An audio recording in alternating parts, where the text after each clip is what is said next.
మీరు కొత్తగా ఇల్లు కొనుగోలు చేస్తున్నారా? అయితే మీ ఇంటి కొనుగోలు ఖర్చులో 40% డబ్బు ఇతరత్ర అవసరాలకే ఖర్చు పెడుతున్న విషయం మీకు తెలుసా? అవును, ఇండియాలోని ప్రధాన నగరాల్లో ఇల్లు కొనాలంటే కేవలం ఇంటి కోసం డబ్బు పెడితే సరిపోదు. ఇంటి చుట్టూ ఉండే వాతావరణం, సౌకర్యాలకు కూడా అధికంగా చెల్లించాల్సి ఉంటుంది. మరీ ముఖ్యంగా హైదరాబాద్లో ఇల్లు కొనాలంటే లగ్జరీ ఎమ్యూనిటీస్ పేరిట భారీగా ఖర్చు చేయాల్సిన పరిస్థితి. ఇండియాలో టాప్ సిటీస్ అయిన ముంబై, బెంగళూరు, హైదరాబాద్, చెన్నై ఇట్లా ప్రధాన నగరాల్లో ఒక సామాన్య వ్యక్తి ఒక ఇల్లు కొనుగోలు చేసేటువంటి తన డబ్బులో దాదాపు 40% డబ్బంతా కూడా లగ్జరీ ఎమ్యూనిటీస్కే ఖర్చు చేస్తున్నాడన్నటువంటి నివేదికలు ఇప్పుడు వస్తున్నాయి. ఈ రోజుల్లో ఇల్లు కొనడం అంటే కేవలం ఇంటి కోసం డబ్బు పెట్టడం కాదు, ఇంటి చుట్టూ ఉండే సౌకర్యాలకు కూడా డబ్బులు ఖర్చు చేయాల్సిందే. నిర్మాణ రంగం కొత్త పుంతలు తొక్కడంతో గేటెడ్ కమ్యూనిటీల వైపు జనం ఎక్కువ ఆసక్తి చూపుతున్నారు. ఇదే అదునుగా అటు బిల్డర్స్ సైతం ప్రజల కోరికను తమ వ్యాపార అవకాశంగా మార్చుకుంటున్నారు. ప్రశాంత వాతావరణం పేరిట park, club house, lobby, gym, swimming pools ఏర్పాటు చేసి వాటికి భారీగా రేట్లు పెట్టి ఫ్లాట్ కొనుగోలుదారుడి జేబు ఖాళీ చేస్తున్నారు. విల్లా లేదా ఫ్లాట్ కొనుగోలు విషయంలో బయ్యర్ ఆలోచన విధానాన్ని మార్చేశారు బిల్డర్లు.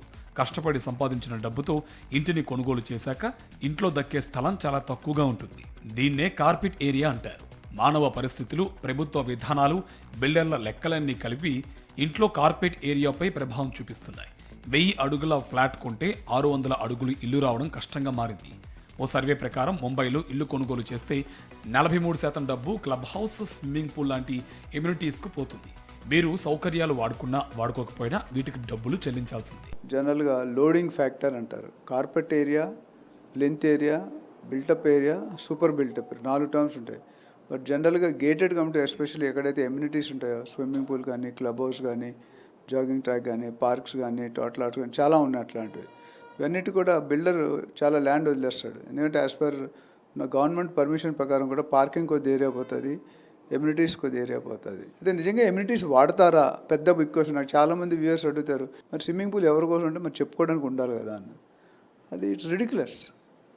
మీరు వాడుకున్న దానికి 10 lakhs ఎక్స్ట్రా పే చేస్తున్నారు. 5 lakhs పెద్ద పెద్ద ఆటలు అయితే ఇప్పుడు even 20 lakhs, 25 lakhs 2 car parking ఎమ్యూనిటీస్కి 20-25 లక్షలు. So which is waste. మీరు వాడనప్పుడు ఎందుకు పే చేస్తున్నారు? హైదరాబాద్లో చూసుకుంటే పెట్టిన డబ్బులో 38% ఈ ఎమ్యూనిటీస్కు పోతుంది. అంటే ₹1 పెడితే 38 లక్షలు కేవలం ఈ సౌకర్యాలకే పోతుందన్నమాట. ఇవన్నీ ఎందుకు? హ్యాపీగా ఇండిపెండెంట్ ఇల్లు కట్టుకుందాం అనుకుంటున్నారా? అసలు నగరంలో ఖాళీ స్థలం ఎక్కడ? దొరికినా వాటి రేట్లు చొక్కల్ని తాకుతున్నాయి. అందుకే తప్పనిసరి పరిస్థితుల మధ్య గేటెడ్కు వెళ్లాల్సి వస్తుంది. ఇప్పుడు ప్రతి గేటెడ్ కమ్యూనిటీలో ఫిట్నెస్ కేంద్రాలు, club house, park, lobby, swimming pool common అయిపోయాయి. నగర జీవితంలో బిజీగా ఉండే ఉద్యోగి వీటిని ఉపయోగించేది చాలా తక్కువ. కానీ తమ కమ్యూనిటీలో ఇవన్నీ ఉన్నాయని గొప్పగా చెప్పుకోవడం ఇప్పుడు ఫ్యాషన్ అయిపోయింది. సైడ్ వెస్ట్ ఆఫ్ ఇండియా కానీ తీసుకుంటే బాంబే ఆల్మోస్ట్ 52-53% లోడింగ్ ఉంది. అంటే ఒక 1000 square feet తీసుకుంటే మీకు వచ్చేది 470 feet. మిగతా ఏరియా స్టేట్స్ అహ్మదాబాదు, హైదరాబాదు, బెంగళూరులో పోతే 38-40% కామన్ ఏరియా. అంటే మీరు 1000 square feet పే చేస్తే మీకు 40% తీసేయాలి, 600 square feet వస్తుంది, which is two high. But ఏంటంటే గవర్నమెంట్ పర్మిషన్స్, మున్సిపాలిటీ వాళ్ళు కానీ, కన్సర్న్డ్ డెవలప్మెంట్ అథారిటీ కానీ, హెచ్ఎండి వీళ్ళందరూ అలో చేస్తున్నారు. సో దానివల్ల ఏమవుతుందంటే మనం కాస్ట్ ఆఫ్ కన్స్ట్రక్షన్ పెరిగిపోతుంది. ఇప్పుడు ఈ కల్చర్ ఎంతలా పాతుకుపోయిందంటే ఇల్లు చిన్నదైనా పర్వాలేదు, సౌకర్యాలు గొప్పగా ఉండాలనే స్థాయికి వచ్చేసారు జనం. బయట నుంచి చూస్తే పెద్ద గేటెడ్ కమ్యూనిటీలో కనిపిస్తుంది. ఫ్లాట్ లోపలికి వెళ్ళి చూస్తే 700 square feet కూడా ఉండడం లేదు. ఇంకా సింపుల్గా చెప్పాలంటే భారీ భవంతుల్లో ఇరుకు జీవితాలు అన్నమాట.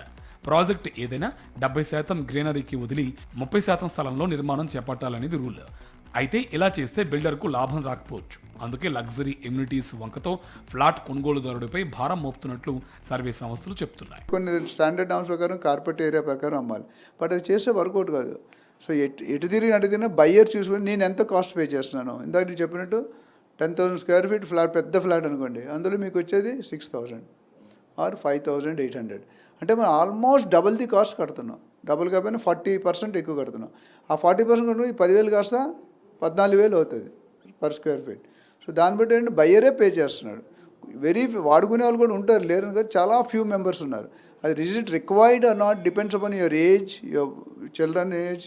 అపార్ట్మెంట్లో బయ్యర్ నుంచి కార్పెట్ ఏరియాకు ఎంత వసూలు చేస్తున్నారు? ఇతర వస్తువులపై gym, club area, swimming pools, పార్కులు వంటి ఎమ్యూనిటీస్కు ఎంతవరకు వసూలు చేస్తున్నారనే పక్క వివరాల్ని రెరా సేకరించాల్సిన అవసరం ఎంతైనా ఉంది. ఈ గేటెడ్ కమ్యూనిటీస్లలో ఒక లగ్జరీ ఎమ్యూనిటీస్తో ఉండాలి అని కోరుకునేటువంటి వ్యక్తులు పెరిగిపోయారు. సో దీనివల్ల అతను నివసించేటువంటి స్థలం అనేటువంటి తక్కువగా అయిపోతుంది. అలాగే కామన్ బయర్, ఒక మిడిల్ క్లాస్ బయర్ కూడా ఈ లగ్జరీ ఎమ్యూనిటీస్కి చేస్తున్నటువంటి ఖర్చు వల్ల పూర్తిగా అతను ఒక ఇల్లు కూడా కొనుక్కోలేని పరిస్థితికి మారింది. సో ఇటీవల నేపథ్యంలో ఈ కామన్ ఏరియాస్ ఎమ్యూనిటీస్కు ఎక్కువగా ఖర్చు అవుతున్నటువంటి నివేదికలు అయితే బయటకు వస్తున్న పరిస్థితుంది. వీడియో జర్నలిస్ట్ వెంకటతో కలిసి సాకిరెడ్డి, సాక్షి న్యూస్, హైదరాబాద్. ఇటు బిల్డర్స్ మాత్రం వినియోగదారుడు ఇటీవల అధిక వసతులు కోరుకుంటున్నాడని, వారి ఆశలకు తగ్గట్టుగా మేము నిర్మాణాలు చేస్తున్నామని చెప్తున్నారు. ప్రాజెక్ట్ ఎంట్రన్స్ నుంచే లగ్జరీ వాతావరణాన్ని వినియోగదారుడు కోరుకుంటున్నట్లు బిల్డర్స్ చెప్తున్నారు. బయటి ప్రపంచంతో సంబంధం లేకుండా అన్ని అవసరాలు ఉండేలా, అవి కూడా ప్రీమియంలో ఉండేలా కోరుకోవడంతో ఖర్చు అధికం అవుతున్నట్టుగా చెప్తున్నారు పలోమి గ్రూప్ ఎండి ప్రశాంత్. బయర్లు అభిరుచికి తగ్గట్టే నిర్మాణాలు చేస్తామని అంటున్న ప్రశాంత్తో మా ప్రతినిధి సాయి కిరణ్ మరింత సమాచారం అందిస్తారు.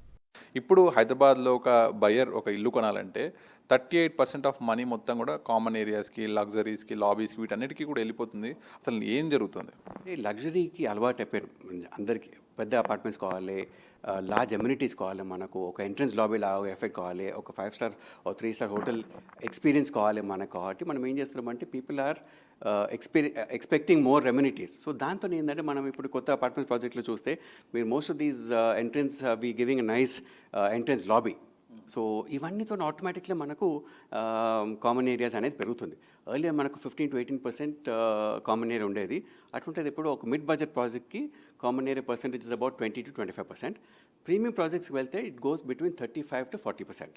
ఇప్పుడు మనం హైదరాబాద్లో కనుక చూస్తే చాలా వరకు బ్రోచర్స్, అడ్వర్టైజ్మెంట్ చాలా కనిపిస్తాయి.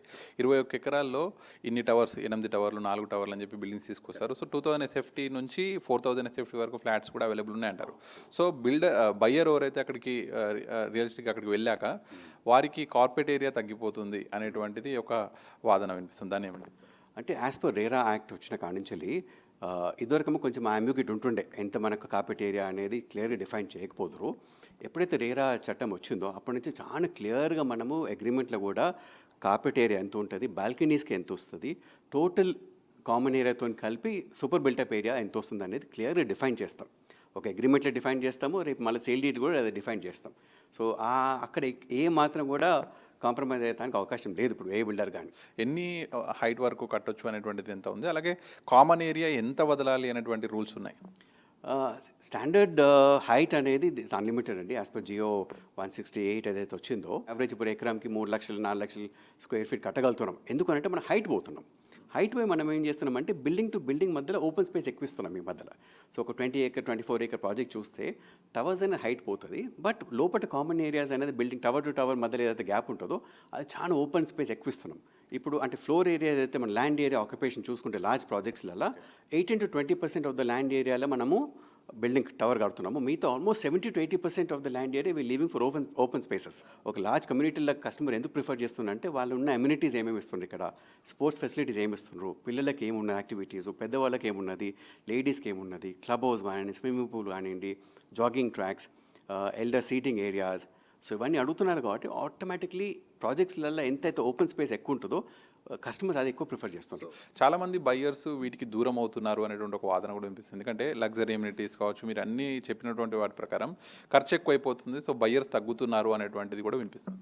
లేదండి, in fact reverse is my understanding. ఎందుకంటే ఇప్పుడు ఈ స్టాండర్డ్ లోన్ అపార్ట్మెంట్స్లో ఉన్నవాళ్ళు లేకపోతే ఇండిపెండెంట్ హౌస్లో ఉన్నవాళ్ళు ఈరోజు అందరూ కూడా గేటెడ్ కమ్యూనిటీకి ఎందుకు షిఫ్ట్ అవుతున్నారు? గేటెడ్ కమ్యూనిటీ ఉన్న అడ్వాంటేజెస్ ఏంటిది? First security, safety and security for the family. Amenities ఉంటాయి, మనకు క్లబ్ హౌస్ ఉంటుంది, కామన్ ఎమ్యూనిటీస్ చాలా ఉంటాయి.